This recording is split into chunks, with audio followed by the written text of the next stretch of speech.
un homme pressé. Je vous raconte cette semaine l'histoire d'un bailleur qui voulait gagner du temps. Pour cela, il raccourcit contractuellement le délai du commandement de payer. Cette idée lumineuse va s'avérer être un gouffre temporel. La SCIB conclut avec Madame A un contrat de bail commercial pour un local commercial dans la région de Montpellier. En janvier 2015, la SCI délivre à sa locataire un commandement payé par l'huissier de justice pour 2 motifs.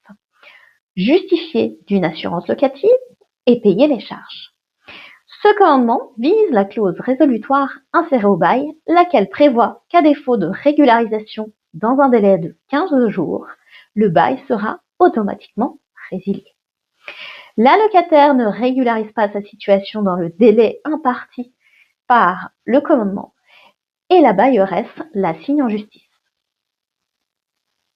Néanmoins, la Cour d'appel rejette les demandes de la bailleresse. Elle estime que cette clause résolutoire insérée au bail qui prévoit un délai de 15 jours pour régulariser sa situation est non écrite, comme étant contraire aux dispositions d'ordre public de l'article L. 145-41 du Code du commerce. En effet, cet article prévoit un délai d'1 mois pour régulariser sa situation. Mécontente, la bailleresse forme un pourvoi en cassation. Elle soutient un argument.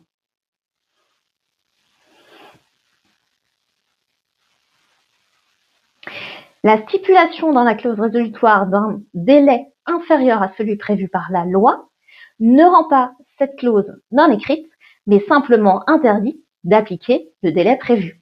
Le délai à appliquer est alors celui prévu par la loi. À votre avis, a-t-elle obtenu gain de cause? La réponse est non. Dans cet arrêt du 6 novembre 2025, la Cour de cassation rejette le pourvoi. Elle juge que la mention dans la clause d'un délai inférieur à celui prévu par la loi rend la clause en son entier réputée non écrite. Cela signifie que la bailleresse ne peut plus se prévaloir d'une résiliation automatique du bail.